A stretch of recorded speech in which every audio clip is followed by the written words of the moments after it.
Hello, नमस्कार सर्वांना. तुम्हा सर्वांचं पुन्हा एकदा स्वागत आहे लाईफ विथ अपर्णा या माझ्या चॅनलवर. तर थंबनेल बघून तुम्हाला समजलंच असेल की आम्ही निघालो आहे 10 दिवसाच्या जम्मू काश्मीर ट्रिपला. आम्ही आमच्यासोबत मुलांना घेऊन जात नाही आहे.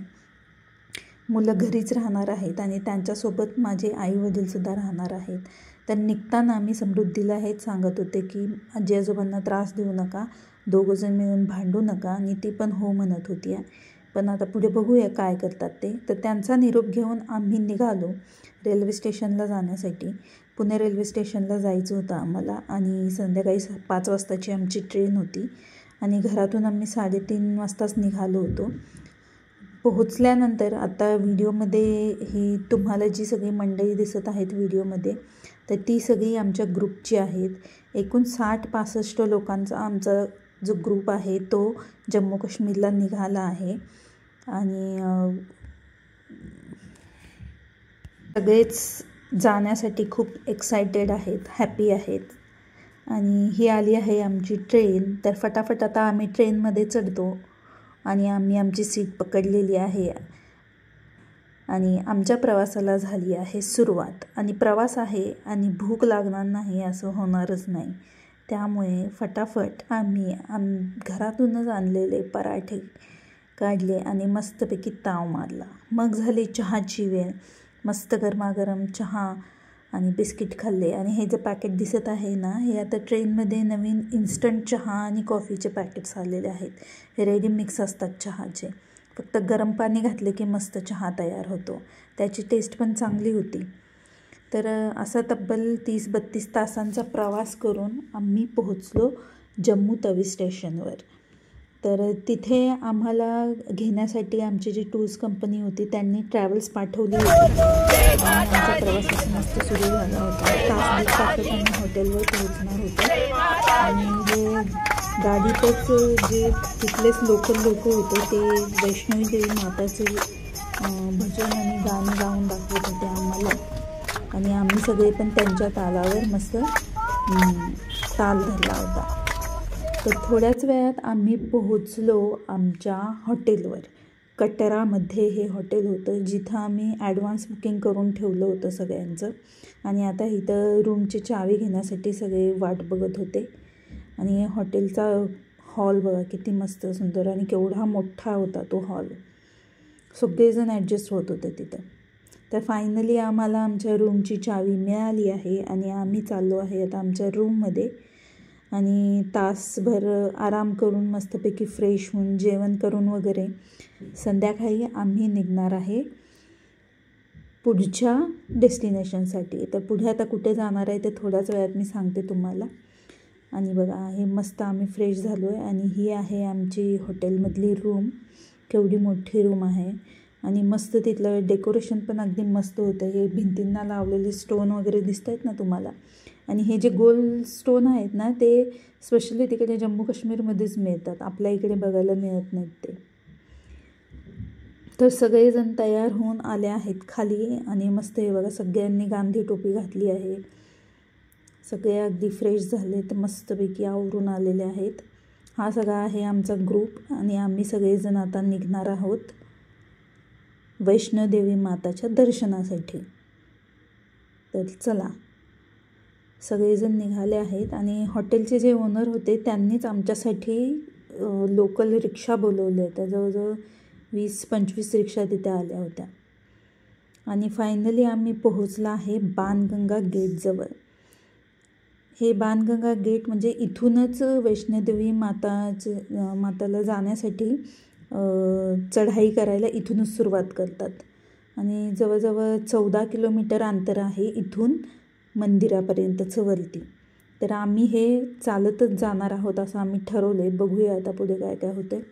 पण तिकडे जाण्यासाठी पोनी, पुठ्ठू, पालखी अशासुद्धा सोयी अवेलेबल आहेत. जसं ज्यांना जमतं तसं ते सगळे जातील. आता बघूयात पुढे. तर आम्ही पण आता चालत निघणार आहे आणि संध्याकाळचे 5 वाजले होते. आता 5-5:30 वाजता आम्ही चालायला सुरुवात करणार आहे. आणि वर माताच्या भवनपर्यंत जायला आम्हाला किती वेळ लागतो ते बघूया. आमचा झाला आहे चालण्याचा प्रवास सुरू. हातात काठी दिसत आहे ना, ते असंच थोडं आधाराला घेतली आहे, कारण जसं पुढे वरती जाईल तसं ना चढ यायला सुरुवात होते आणि चढणं मुश्किल होतं, अगदी पार थकून जातात सगळे चढायला. आणि हे बघा, हे आहेत पालखी. इथे या पालखीचा रेट जवळजवळ 7,000 ते 8,000 रुपये पर पर्सनचा आहे. ज्यांना चालणं शक्य नाही असे लोक पालखी किंवा ही जी गाडी दिसते ना इकडे, असं मॅनेज करून ते लोक जातात. हे बघा, आणि व्हिडिओमध्ये इथं खाली जे गाव दिसत आहे ते आहे कटरा शहर. एवढ्या वरती आम्ही आलो होतो. हे दिसत आहे ना, हे सगळं आहे कटरा शहर.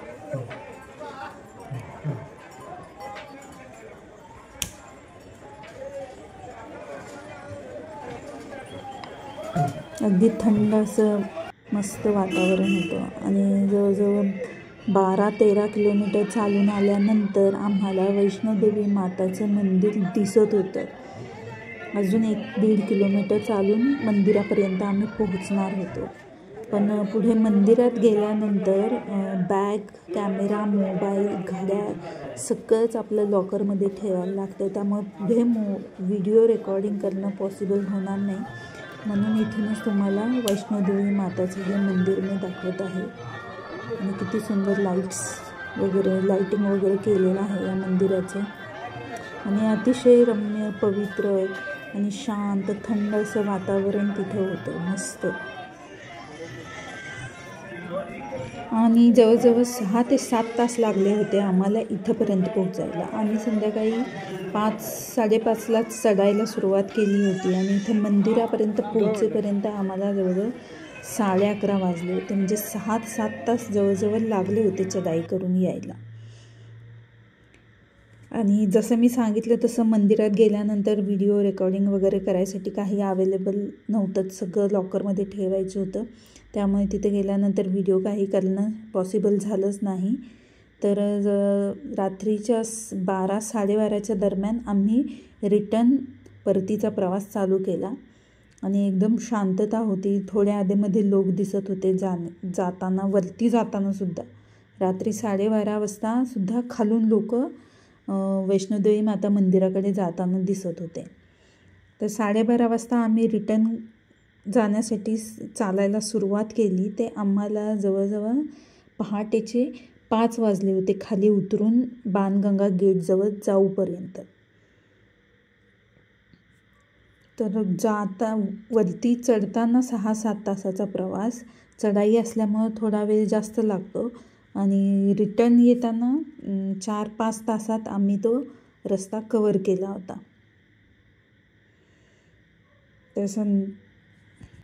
तर पहाटे 6 वाजता हॉटेलवर पोचल्यानंतर मस्तपैकी आम्ही फ्रेश झालो. आणि संध्याकाळी परत सगळे हॉटेलमध्ये खाली जमा झाले होते, सगळे ग्रुपमधले लोक.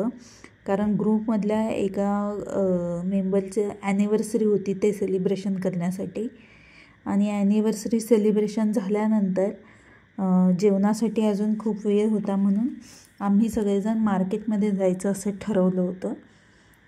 तर इथं चालू आहे बड्डेचं सेलिब्रेशन आणि हे सगळे आहेत आमच्या ग्रुपची मंडळी. तर सेलिब्रेशन झाल्यानंतर आम्ही कटरामध्येच चौकात पुढे एक मार्केट होतं, त्या मार्केटमध्ये गेलो शॉपिंगसाठी. अगदी मस्त असं. पण जनरली सगळ्या आपल्याकडे मिळणाऱ्या वस्तूच तिथे पण होत्या. बांगड्या, कानातले, पर्स आणि मेन ड्रायफ्रूट्सची दुकानं भरपूर होती. अक्रोडचे बरेचसे प्रकार तिथं त्या मार्केटमध्ये अवेलेबल होते, ते बघितले. आणि बरेच वस्तू होत्या ज्या आपल्या इकडे मिळतात तशाच तिकडे पण सेम होत्या. थोडा रेटमध्ये थोडाफार फरक होता. असं आहे हे मार्केट, अगदी आपल्या इकडे असतं तसंच. अगदी छान, शांत, मस्त वाटत होतं, प्रसन्न. हे बघा, सगळे ड्रायफ्रूट्सचे दुकान आहेत. आणि हे सगळे समोर दुकानात दिसत आहेत ते सगळे अक्रोडचे प्रकार आहेत बऱ्यापैकी. तर असा होता आमचा ट्रिपचा हा पहिला दिवस. पहिल्या दिवसात अगदी वैष्णोदेवी माताचं अगदी छान दर्शन झालं. आणि आम्ही परत आलो होतो हॉटेलवर मस्तपैकी. आणि बघूयात आता पुढे आम्ही काय करणार आहे ते तुम्हाला नेक्स्ट व्हिडिओमध्ये दिसेलच. तोपर्यंत हा व्हिडिओ कसा वाटला ते नक्की सांगा आणि लाईक करा. तोपर्यंत बाय.